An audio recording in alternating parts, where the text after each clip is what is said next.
Hello friends, मी हर्षाज kitchen मॅजिकमध्ये आपलं स्वागत आहे. आपण बनवणार आहे आज उपवासाची भजी. दोन प्रकारची बनणार आहे. सगळ्यात पहिलं आपण भगर घ्यायची 2 कप आणि ती बारीक मिक्सरला वाटून घ्यायची. भगरला तुम्ही वरईचे तांदूळसुद्धा म्हणतात कोणी, आणि उपवासाचे भात राईससुद्धा म्हणतात. सगळ्यात पहिलं आपण 5-6 मिरच्या घ्यायच्या आणि अर्धा इंच अद्रक घेऊन ते मिक्सरला कोर्सली वाटून घ्यायचं. आणि ज्या मिरच्याची भजी बनवायची आपल्याला त्या मिरच्या धुवून घ्यायच्या स्वच्छ, ते कट करून त्यातल्या बिया काढून घ्यायच्या आणि त्याच्यावर मीठ आणि अर्धा लिंबू टाकून, लिंबाचा रस टाकून ते आतून आणि बाहेरून व्यवस्थित प्रकारे लावून घ्यायचं. त्यांनी भज्याची टेस्ट आणखी इम्प्रूव्ह होते. आणि आपल्याला लागणार आहे उकडलेले बटाटा. ते चांगले स्मॅश करून घ्यायचे, म्हणजे त्याच्यामध्ये लम्स राहिले नाही पाहिजे.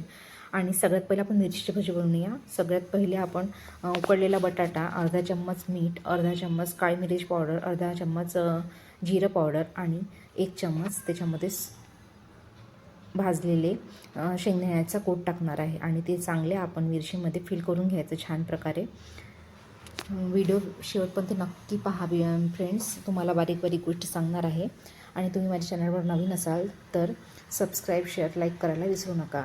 आणि याच भज्याची कोटिंग करायसाठी आपण याच्यामध्ये भगराचं पीठच यूज करणार आहे. सगळ्यात पहिले आपण या मिरच्या सर्व फिल करून घ्यायच्या या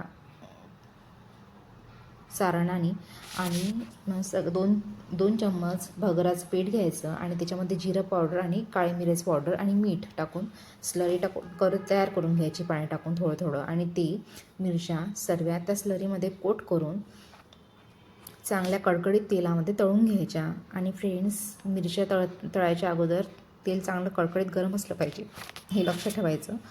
आणि सगळ्या बॅच आपण तळून घ्यायच्या, गोल्डन कलर येईपर्यंत त्या मिरच्या तळून घ्यायच्या. या मिरच्या एकदम आतमधून सॉफ्ट राहतात आणि बाहेरून एकदम क्रिस्पी आणि टेस्टी बनतात.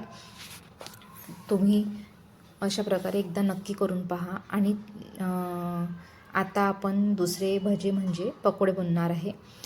त्याच्यासाठी आपण घेतला आहे बटाट्यामध्ये 4 चम्मच आपण दाण्याचं कूट टाकलं आहे, अर्धा चम्मच मीठ, मिरची आणि आल्याचं पेस्ट टाकलं आहे, काळी मिरी आणि लिंबू टाकला आहे. याच्यामध्ये टाकणार आहे 4-5 चम्मच आपण भगराचं पीठ.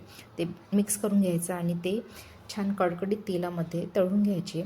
याला तळायला किमान 2-3 मिनटं लागतात. पण सगळ्यात पहिलं आपण जेव्हा भजी टाकतो तेव्हा लगेच त्याला हलवायचं नाही, कारण की ते सॉफ्ट राहतात. थोडं त्याला शिजू द्यायचं, म्हणजे ते लेअर त्याच्यावर लेअर येते आणि त्या क्रिस्प बनतात आणि ते चिटकणार नाही तर झाराला चिटकू शकतात. ते लगेच आपण भजे तेलामध्ये सोडल्याबरोबर त्याला हात लावायचा नाही, म्हणजे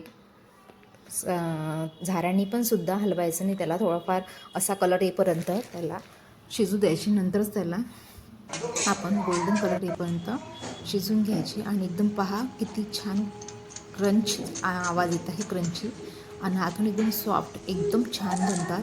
अशा प्रकारे तुम्ही नक्की करून पहा. आपल्या चॅनलवर तुम्ही नवीन असाल तर सबस्क्राईब, शेअर करायला विसरू नका. आपण नाशिकमध्ये क्लाउड सर्व्हिस सुरू केली आहे, तर तुम्ही ऑर्डर देऊ शकता. व्हिडिओ शेवटपर्यंत पाहिल्याबद्दल धन्यवाद.